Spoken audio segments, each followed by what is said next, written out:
For over 100 years, the Boy Scouts of America have covered up some of the deepest, darkest crimes against children imaginable. And in today's story, we're going to be discussing a ring that was operating within the Boy Scouts, connected to an international group of that were on young boys, producing and even potentially films. Today's episode is going to be incredibly disturbing, as always. I don't think there's ever been a happy episode of this show, but I do like to warn people that viewer and listener discretion is advised, because we're going to be going through some graphic details and explaining this thing very, very clearly, so you know the names of the victims, and you see just how all these people got away. The injustice in this case is staggering. As always, everybody, welcome to the Conspiracy Files.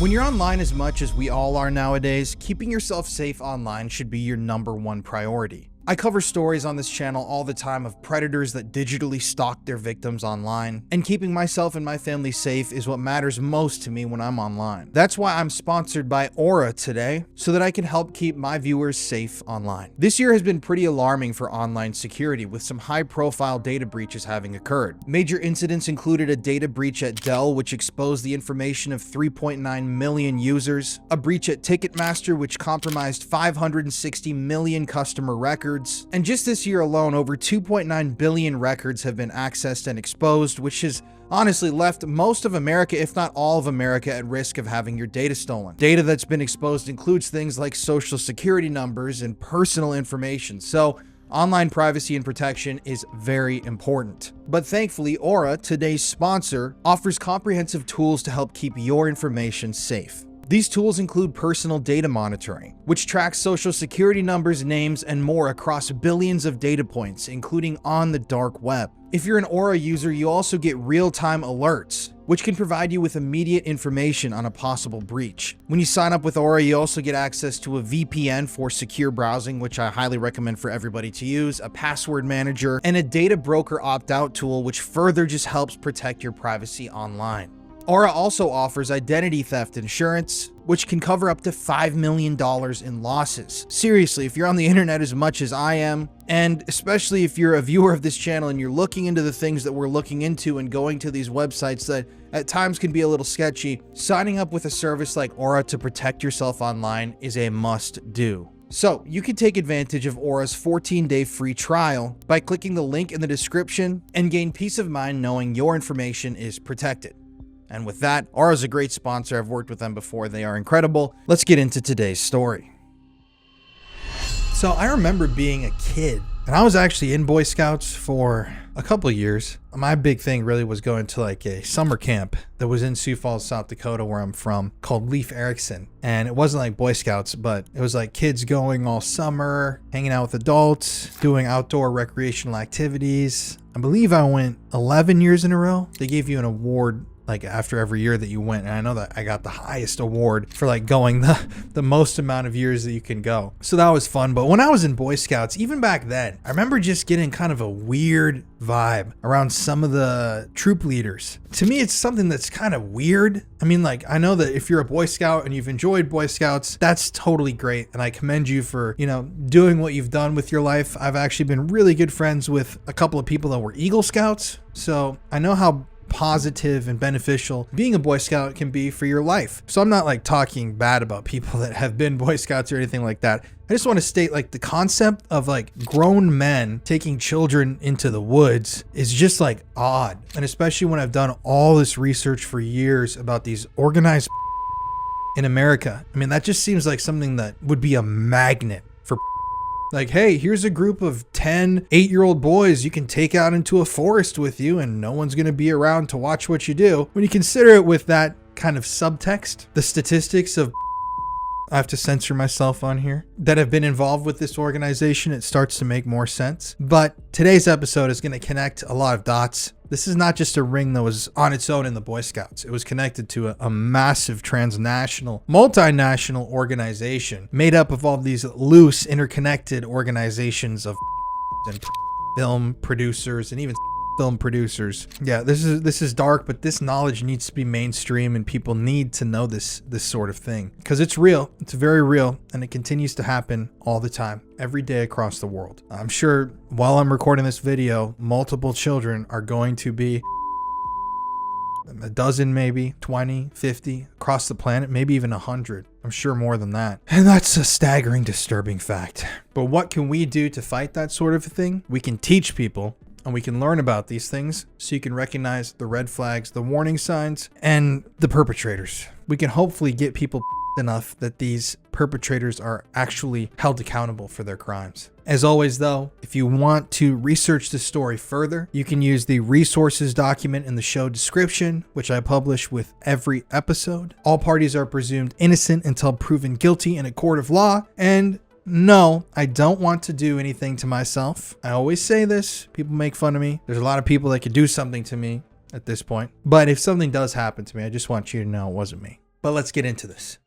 On September 6, 2023, Netflix alarmed the world when they released a new documentary titled Scouts Honor: The Secret Files of the Boy Scouts of America, which revealed staggering details of the corruption within the Boy Scouts of America, commonly known as Boy Scouts. Boy Scouts, which is now undergoing federal bankruptcy proceedings, is an all-boys establishment that was founded in the United States on February 8, 1910, to help young people prepare for life and become young leaders. It's a club of young boys supervised and taught by men who do a lot of different things together like community service, camping trips, swimming, camping, fishing, sports, science projects, and other fun activities. The Boy Scouts contain what they call troops. Troops are made of patrols, which are a close team of 5 to 8 members in the same community. The uniformed adult leader is called the Scoutmaster, who is elected by the members of the patrol. He is the one that leads the troop by preparing agendas, conducting conferences, training youth leaders, keeping troop representation active,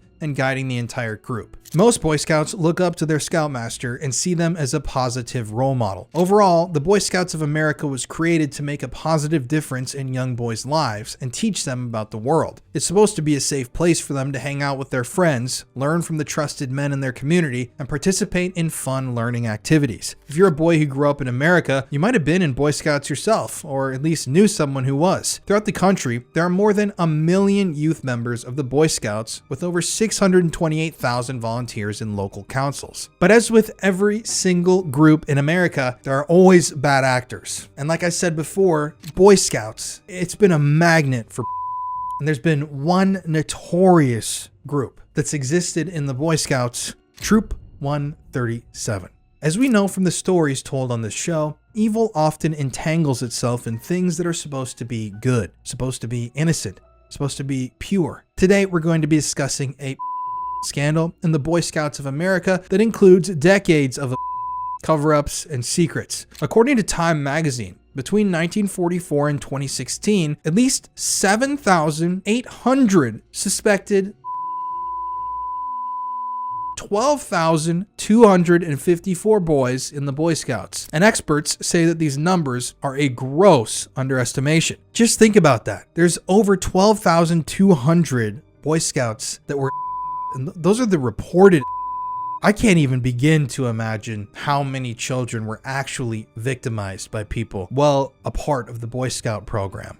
I mean, I'd probably put the real number at like 50 to 100,000, probably even more than that. Honestly, so many reports, especially back then, 1944. Like, no one's reporting or even listening to children who are reporting those things seriously. Either way, it's an astounding number of innocent boys to have been at the hands of their Boy Scout leaders, adults they were supposed to trust and who they admired. In recent years, a secret case file called the Perversion Files was revealed to the public, which was a huge collection of documents containing reports and evidence of men who were removed from the Boy Scouts over the past 60 years for being.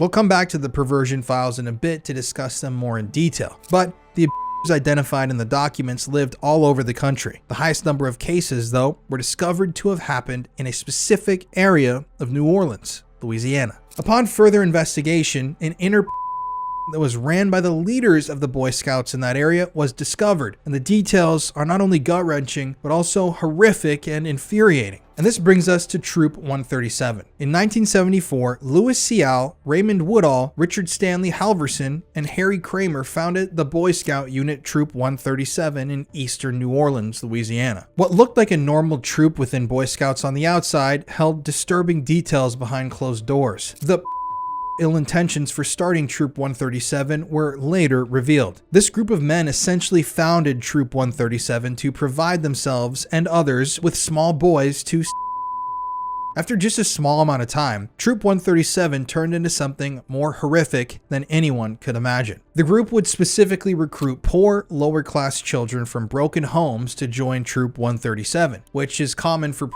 since they find these children to be easy targets. This tactic was also consistent with other scouts from all over the country. They bought their affection and trust with gifts like bicycles, uniforms, and other items. They invited the young boys over for sleepovers and pool parties, which apparently was another nationwide trend among the Boy Scouts perpetrators. Pool parties. Who would have thought? Mason Spong, a New Orleans Police Department detective in the 1970s, received a call one day while he was working from a store employee. The employee had been developing some film and accidentally came across some photos of the leaders of Boy Scout Troop 137 having with minors, young boys. After Spong and his colleagues were handed the pictures, they learned that the men in them had formed part of a referral service, if you will, that sent boys around the country for other to a This ring had members in several states and even in England. Troop 137 was declared by authorities to be the nucleus of a nationwide and ring, with boys recruited into the troop being sent to other states for the of the men there. That's a direct quote. What a better way to get away with the ring than start your own Boy Scouts troop where you would be surrounded by young boys who looked up to you and were told to listen to you as the leader. In one news article from that time, Detective Spong stated that, quote, "It seems to be like spiderweb strung out all over the nation." End quote. Now, Spong was eventually able to get Seale to corroborate the statements of several, mostly underprivileged troop members between the ages of 11 to 15, who told police investigators that their scoutmasters had and them. Two of the leaders of Troop 137 later pled guilty in exchange for reduced prison sentences of 7 and 30 years. Raymond Tom Woodall and Harry Kramer, the other two involved with Troop 137, were sentenced to 75 and 45 years in prison. This means that 3 out of those 4 people, if they're still alive, are still out there somewhere in society, living freely, living their lives to the max. God knows what they're doing. Why does this happen so goddamn often? But this brings us to one of the big questions. Were all of the facts of Troop 137 fully investigated? And were all of the perpetrators actually brought to justice? You can bet, since we're talking about this scandal on the show today, that the answer to that question is definitely not. We're going to talk about the perpetrators who were prosecuted, the survivors, and the conspiracies behind the handful of others who were involved, and they were known to be involved, but they unfortunately got away without any legal repercussions. The Perversion Files. Like I briefly stated earlier, the Perversion Files, also known as the P Files to the Boy Scouts, were a huge collection of documents containing reports and evidence of men who were removed from the Boy Scouts over the past 60 years for being child. It was a system designed to quietly keep track of suspected within the Boy Scouts. All of these files were compiled in a database and eventually provided to the Los Angeles Times in 2012. What those reporters saw was disturbing, to say the least. There were endless, thousands of accounts of allegations against young Boy Scout members, charges that included and forcing young boys to perform on the Scoutmasters and the other adult volunteers. And as it turns out, many of those perpetrators who were known to the Boy Scouts to be were still allowed to continue scouting at other troops. The Boy Scouts National Chapter didn't keep tabs on these. They wrote their names down, put them in a file, and they never checked up on them again. It was like acting like you're doing your due diligence, but you're not really doing anything. They weren't investigating these things. They weren't actually reporting them. They weren't keeping track of these people. And lo and behold, a number of these, after being caught one time, they got out, moved, and then started scouting with another troop, another fresh batch of victims for them to take out into the woods and do God knows what with. The names that were disclosed in the Perversion Files were reportedly expelled from the Boy Scouts for homosexuality suspicions, not Apparently in the 1970s and early 1980s, a lot of people saw stories about against minor boys and were more concerned with the fact that they were doing homosexual acts rather than acts of It's disturbing and weird that this was such a common thing. Gender doesn't matter when it comes to a is still a no matter of the gender, sexual identity, age, race. A is and always will be nothing but a scummy. In a newspaper article from 1982 about a Boy Scout scandal, it said that 9 men had been convicted in connection with homosexual activities involving a Boy Scout troop in eastern New Orleans in 1976. That was a direct quote. Don't you mean activities though? I mean, that's what they were. It wasn't homosexual activities against children. These were crimes. It's crazy to see this terminology change over the years. I mean, it's incredibly dangerous to use that term instead of what it actually is, which gave people at the time, obviously, an excuse to go after completely innocent gay men. But within those files were thousands of reports of all throughout the country, not just in Troop 137 in Louisiana. These reports date all the way back to 1919. So why did it take so long for these people to be exposed? Well, it wasn't until 2 years after the national lawsuit against the Boy Scouts took place in 2010 that the files were released for public viewing. As it turns out, there were thousands of that had been on the Boy Scouts radar for nearly a century. And that entire time, the public wasn't able to look into it or even know that it was going on in the first place. These files were hidden away from parents, and the Boy Scouts were knowingly at times allowing that they kept files on to lead groups of children and get that access to young boys that these craved. And they weren't informing, parents, oh, this guy's a convicted. They weren't doing any of that. They were putting these children on a silver platter and practically handing them to the. But that's not all. The investigation into the files also showed that the Scouts at times failed to report that to authorities, and many times they covered up these allegations to protect the organization's reputation and image. In New Orleans, where Troop 137 was located, the files suggested that they reacted to criminal charges already filed against Scoutmasters and volunteers and looked to minimize media coverage of the events. I'm assuming they did this in an attempt to take eyes off the scouting organization so they could continue doing what they were doing, covering up crimes of. In many of the incidents scribed in the files, no criminal charges were ever filed, meaning that the allegations were never actually heard in court. Additionally, only a few of the men from the New Orleans area and Troop 137 were listed by name. Why? Who are these other two mysterious and why were their names being protected? Well, you're gonna say why. Now, earlier we mentioned that those rounds of film were turned into the police that contained images that were discovered by the store employees in 1976. And this brings us to Harry Kramer. Harry Kramer was the assistant scoutmaster of Troop 137 at the time, and Kramer, along with 3 other scoutmasters, was identified as being in those films pictured on camera those young boys. Those pictures obviously leading to their arrests. The other 3 men that were identified in the film were Richard Halverson, Raymond Woodall, and Robert Lang. After the film discovery, Richard Halverson, the scoutmaster of Troop 137, had his home raided, and that's where everything began. During their search, investigators found 2 foster children, boys, living with him, aged 9 and 11. They also found an 18-year-old named Lloyd Schwegman, who was then arrested for possession of the drug Tuinol and contributing to the delinquency of a minor. Now, aside from child, the police officers also seized index cards listing the names and addresses of young boys from other states, as well as printed forms detailing the sexual preferences and personality types of all of these.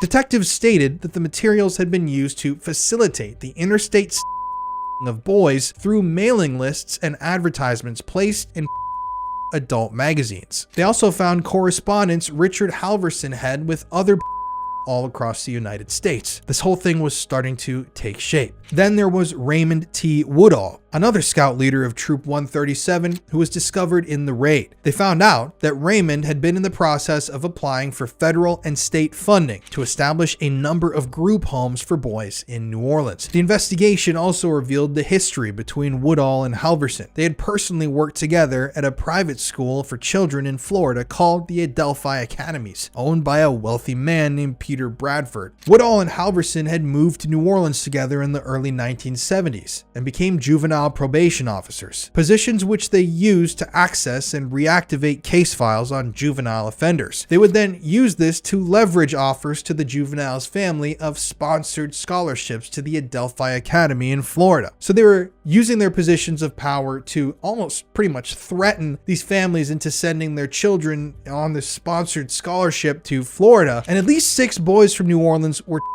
to Florida to this Adelphi Academy because of this practice, where they were then used for and on camera to produce. It's truly insane the lengths that these people would go to obtain these young victims in order to use them in their. They reopened old juvenile cases, combed through police reports, just to have access to these boys, and then they would bribe their families with this great opportunity to attend a private academy school to help them, completely free of charge. If you haven't picked up on it yet, Adelphi Academies was not being used as just an academy. It's disgusting and so heartbreaking for all these young boys. The Adelphi Academies was more like the school for proper. There's also Louis Cial. Now, we mentioned Louis earlier since he was one of the founders of Troop 137. After the raid and investigation, he was promised consideration of his sentencing to testify against the other Troop 137 members during trial, which he did, a lot. In fact, Louis Cial testified in detail about years worth of against children within the Boy Scouts, with victims as young as 8 years old. Louis later pled guilty to 2 crimes against nature and received a reduced sentence of only 7 years. I don't know if or weren't existing or common charges at this time, but most of these guys were charged with aggravated crimes against nature, which is considered a act that is deemed unnatural or contrary to the order of nature. 7 years in prison for a hardcore like that. 7 years.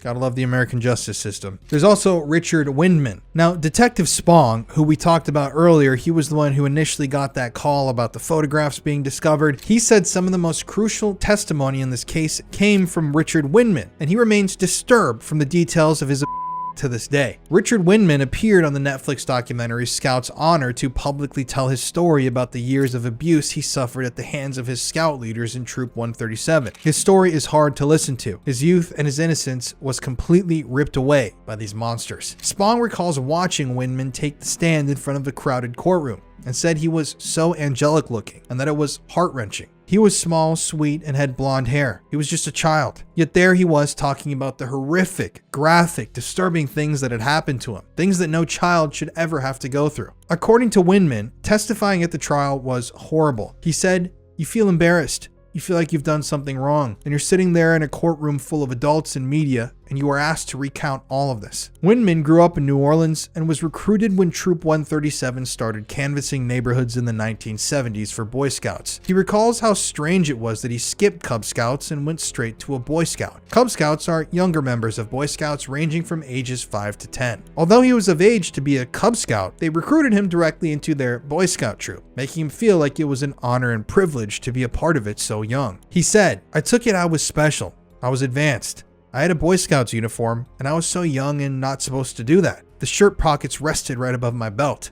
I looked ridiculous." Imagining Windman in his oversized uniform feeling special about moving up with the older boys is just heartbreaking, knowing what came next. It didn't take long after joining that the horrors began. He calls them nighttime trips. This is where he was first at Woodall's house by Harry Kramer, which went on for years. According to Windman, men would fly from out of town to be there. It was a huge network. The Boy Scouts was just a front for all of it. Windman also states that during this time, he was by a New Orleans Police Department detective who was the commander of the child unit at the time. He also recalls being by a janitor of the Catholic school and a priest. I mean, so many different people were clients of the Troop 137 ring that they were running, and no one said a word until it was accidentally stumbled upon in those photos. Windman was the main victim and survivor who helped bring these main men to justice. Detective Spong said that he was able to corroborate everything Windman had told him at the time. He also talked to the other young victims and survivors and encouraged them to tell their stories to Detective Spong as well. According to Spong, Windman was the reason why all these other children learned to trust him. If it wasn't for Windman, it's hard to tell if these men would have ever been found guilty. Sadly,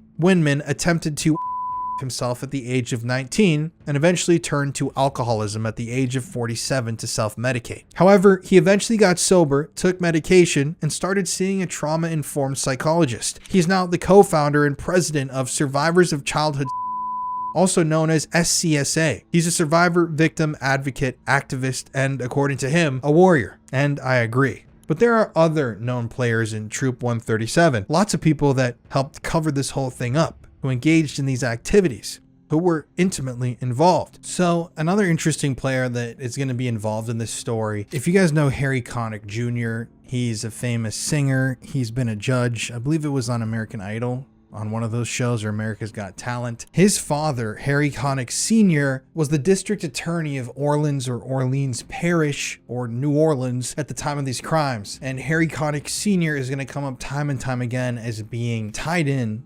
to this entire affair in a way that's absolutely unbelievable. But we first have to start talking about Richard C. Jacobs. Richard C. Jacobs was a prominent millionaire who lived in Boston who was arrested during the Troop 137 investigation and was given the most charges. However, Harry Connick Sr., the New Orleans district attorney, declined to ever reveal how the investigation exactly led to Richard C. Jacobs, or to any of the other men who lived in other parts of the country for that matter. It was something he deemed as unimportant to release to the public. There's also Reverend Claudius Ira Vermeil Jr. Now, within the correspondence found between Richard Halverson and other across the United States, investigators found a letter written to him by Reverend Claudius Vermeil, an Episcopal priest, inviting him out to visit his boys' farm in Tennessee, known as Boys Farm Inc. This was a 1.5 acre boys farm which was marketed as a rehab center for homeless and troubled boys, but was later revealed to be running as a amongst its minor residents. This was a whole thing that we're going to be doing an episode on in the future. Reverend Claudius Bud Ira Vermeil Jr., he's tied into North Fox Island. He was friends with Frank Sheldon from North Fox Island, so Troop 137 is connected to that network. And right there, that's a connection that shows that Troop 137 was connected to a much larger ring. The boys' farm is one of the most disturbing things ever. It was another production home. It was a place where rich men could pay to come visit the boys and do whatever they wanted to these children, and it was a place of pure evil. So the fact that there's a letter that exists from the reverend who was running the boys farm to somebody from Troop 137 is absolutely insane. It's thought that Troop 137 frequently brought their Boy Scouts to the boys farm to be.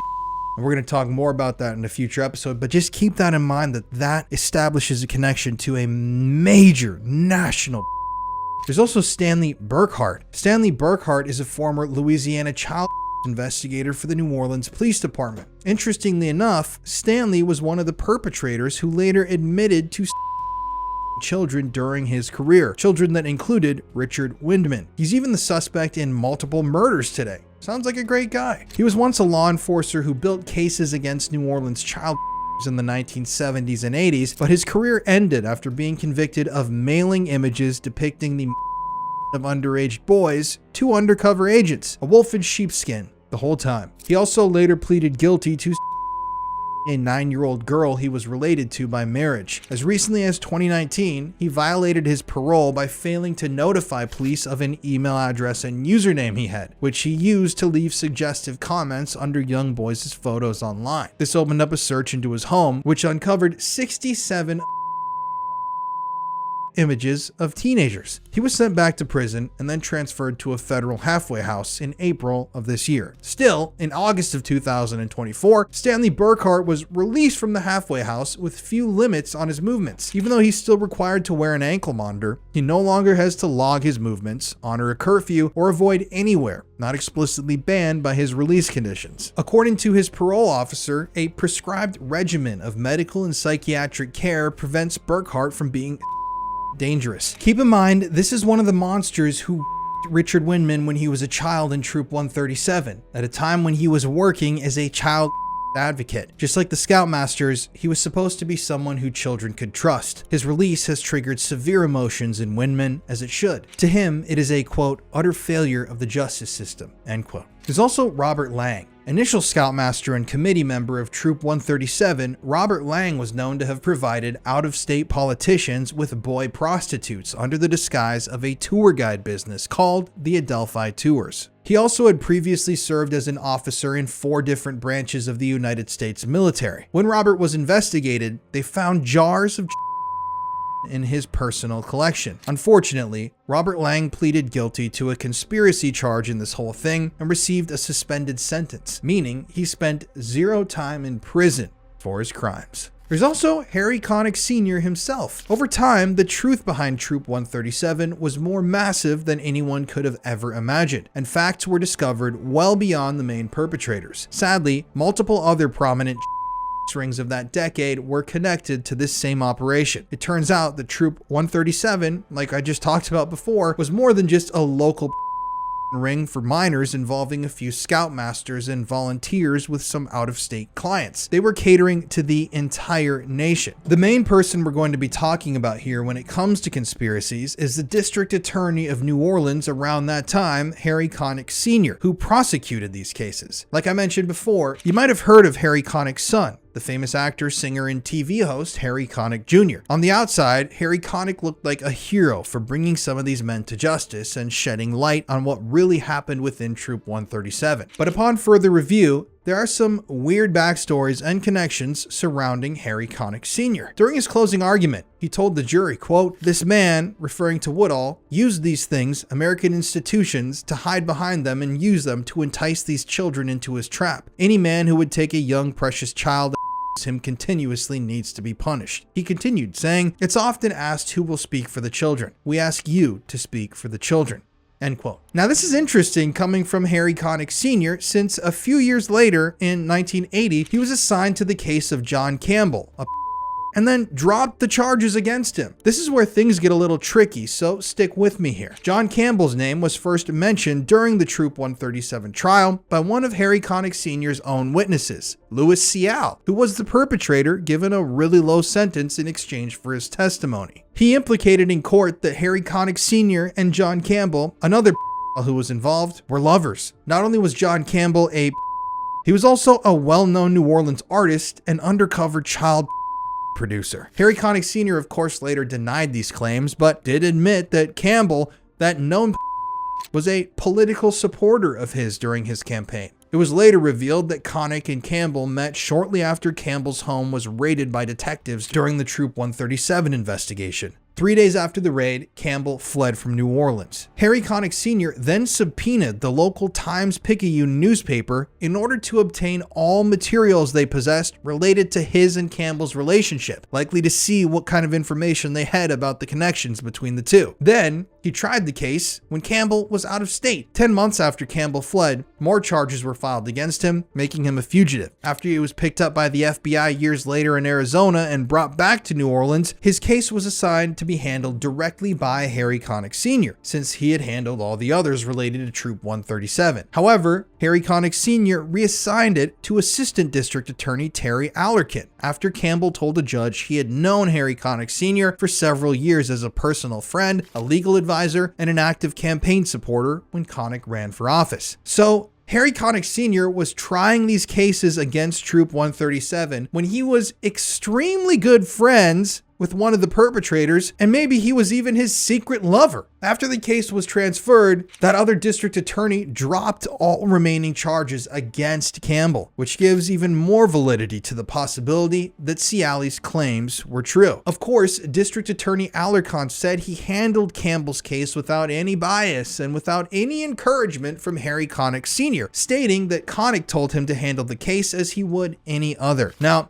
Harry Connick Sr. would never be reached for comment on Campbell and the true reasoning behind his dropped charges. Consider that, a child, his charges dropped. A guy tied into Troop 137, but also directly, allegedly, intimately tied into the district attorney. Pretty strange, right? Well, in November 1979, Raymond Woodall, who had been sentenced to 75 years in prison, sent a letter to the Times-Picayune newspaper regarding the Adelphi tours, which hadn't been made public about the case. He stated, quote, "The service started out using adults, but they began ripping off the customers. That's when Woodall said we could use the kids. They'll get $50, a good meal, and all that jazz. The customers will enjoy themselves and everyone will be happy." End quote. New Orleans detectives confirmed they had investigated this tour guide and Connick's office was made aware of this, but they didn't pursue it in the past because the people involved had already been been prosecuted on other charges. But Raymond Woodall was given 75 years, Richard Halverson was given 30 years, Harry O. Kramer was given 45 years, and Robert Lang was given none. Robert Lang, remember, was the guy operating these Adelphi tours. The guy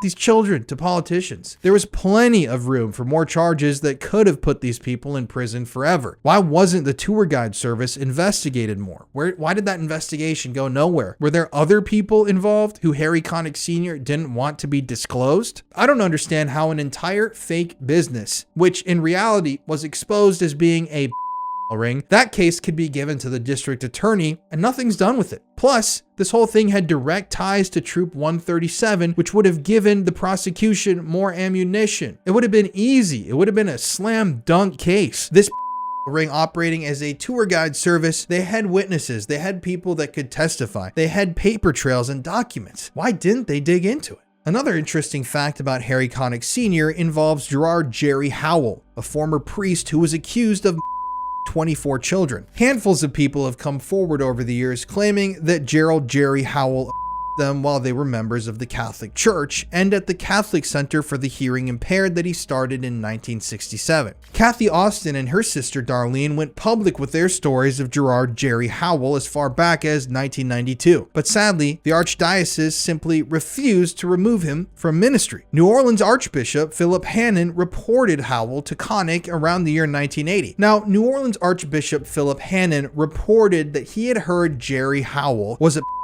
and he reported these crimes to Harry Connick Sr. around the year 1980. But Harry Connick Sr., a known Catholic, never filed a single charge against him, even though there were multiple victims and he was apparently multiple children. Why were no charges filed? Why was he not investigated at that time by Harry Connick Sr.? I guess we'll never know. Another Catholic priest at the time, Dino Senil, was caught with in his room at the rectory of St. Rita's Roman Catholic Church in New Orleans in 1988. You heard that right, a Catholic priest. He was caught with child inside of the church in his personal room. And I actually did a whole episode of this on our Patreon for Murder in America. He's tied into some murders and deaths, and Dino Senil, he was murdered eventually by a victim of his in a foreign country, but he actually produced that child inside of the church himself with victims. This wasn't stuff that he had purchased. He actually was producing that stuff in the building. Investigators at the time found magazine articles about graphic photographs of underage boys, and even, like I said, homemade videos of Dino Senil, at least 7 different boys, sometimes inside of the church building itself. Despite this mountain of evidence, Harry Connick Sr. claimed that the case was too weak to prosecute. Too weak to prosecute? They had video footage of Dino Senil children inside of the church where they found the videos. What more evidence could you possibly need? Well, in 1990, Gary Raymond, an investigator for the district attorney's office, begged Harry Connick Sr. to prosecute Dino Senil in a 3-page letter that he personally wrote to him. When asked about when he was going to prosecute Dino Senil, Harry Connick Sr. said, quote, "Never, as long as I'm the DA." End quote. Dino Senil was later given a minor charge of possession of pornography, which was later dismissed on a technicality. And that's a whole thing that we could do a whole episode on. I mean, you have a priest who's victimizing dozens, it could be hundreds of children in New Orleans. He's filming him these children. He's tied into rings. And the district attorney literally says on the record, he's never going to prosecute him as long as he's the DA. And he gets off on a technicality. He goes free, even though he victimized so many children and made child. What the was going on in New Orleans? So it's no surprise when you look at Harry Connick Sr. and Troop 137 and why all this went awry. This guy was part of something, in my opinion, much bigger than simply just being a guy with, predator tendencies or sympathy for. So, Harry Connick Sr. was the district attorney prosecuting these men for the crimes they committed while running Troop 137, even though he had direct ties to someone who was participating in it, and then he repeatedly failed to prosecute other during his career, and he let who appeared in child walk away from their crimes and convictions. What else was he involved in that we don't know about, and who else was he protecting? Well, Connick Sr. just died in January of 2024, so I don't think we'll ever uncover the full truth behind it all. Now, sadly, Troop 137 was the only scouting ring that was ever really talked about until recently. And who knows if it even would have been talked about if those people hadn't discovered those undeveloped photographs in the first place. Ken Tipton, a victim and survivor of another troop, said that he and his friends were passed around from city to city by these scoutmasters. Although Lost Valley around St. Louis was their home base, they were by the most people and were forced to participate in the worst scenarios when they were sent to New Orleans. According to him, there were rings all over the country being facilitated through Boy Scouts. Was Troop 137 the center of it all? Well, the Boy Scouts of America filed for bankruptcy in February of 2020 after several US states enacted laws allowing accusers to sue over decades-old allegations. After that, thousands of victims became plaintiffs of the massive lawsuit that filed. A $2.46 billion settlement was put up by the Boy Scouts, which resolved 82,500 claims of men who claimed they were by troop leaders as children. Given what we know about Troop 137 alone, I don't doubt any of these stories for a second. But will we ever know the full story behind Troop 137 and all of the perpetrators who were involved? Even if they weren't living in New Orleans and actually volunteering locally for Troop 137, there were men all over the country who contributed to this ring and were paying money to these innocent children. It should be noted also that there was child production and distribution involved with this ring as well. My thoughts, as always, go out to all of the Boy Scout survivors, and I really hope that they're able to heal from the extensive trauma that they've suffered. Now, Troop 137, we could be talking about this all day. But once again, just like with all of these other rings, you have maybe one or two people that are brought to justice in a sort of kind of way. But then you have all these other red herrings and people and loose ends and people that died and people that escaped justice. For what reason? Why did these people consistently escape justice? Who is letting these people run free? Why are they allowing these things to happen? Harry Connick Sr., why the did you not prosecute these? Why did you not stop these people from these children filming these and selling this footage? I mean, it's literally like insane to me that they find the footage of Dino Sino, completely unrelated to Troop 137 in its own way, but they find the footage of him children in the building that he lives and works in, and Harry Connick Sr. literally says that I will never prosecute him. Luckily though, justice was eventually served. Like I said, Dino Sino got murdered after trying to another child in a foreign country. But still, what the there's I say in all these episodes where there's smoke, there's fire. And this is like an entire smoke screen. There is so much smoke here, and it's still mysterious. There's still so many loose ends. And the Adelphi Academy, we could talk about the graphic details of what was going on in Florida and the children being stripped and filmed there by those people. None of them were ever held accountable. The people in Florida, they just, skirted on the charges, declined to prosecute, investigation went nowhere. And you're really going to tell me, once again, it's just like Epstein, it's just like the Franklin ring, it's just like North Fox Island. Yes, they nabbed a couple of these guys and gave them some weak cases and weak charges and weak sentences. But what about the men that were using these services? What about the men that were paying the scoutmasters so that they could have access to these children? All the kids, the victims, testified that men were brought in, they were flown out to other people's houses, men were allowed to do whatever they wanted to these kids. None of those men were ever held accountable. Try to find one arrest or prosecution. It's because it didn't happen. I know in this case that there was the Boston lawyer, he was tied in, and I think there's one other guy, but there were hundreds of perpetrators in this case, as with all of these rings. Hundreds, could be thousands of perpetrators really, and yet they never are really brought to justice. There's just a stamp of approval on the cover-up, like Harry Connick Sr. dropping charges, moving on. Everyone's, sworn to silence, and sometimes we don't even hear about these people who die before they can share their truth or connection to these cases. And then society moves on and history continues to repeat itself. This is just a crazy, crazy story, and one that I hope I never have to cover again. But as always, everybody, make sure you let me know your thoughts in the comment section. If you're watching on YouTube, make sure to like the video. Liking the video and commenting on the video are key. I need you to do those things so that you can help the show grow. It's very, very important that we engage, or you guys engage with the videos, because this is very grassroots. This channel is not something that's going to be like pushed to the masses. This entirely depends on y'all helping me make this thing possible. But I do want to thank you all for joining me for keeping your minds open, and for embarking on this journey with me through the darker sides of the world, but discussing things that need to be talked about. I really, really cannot thank you all enough for being here. Anyways, one more time, that's it for today. I will catch y'all next week. As always, keep that tinfoil hat on and stay suspicious.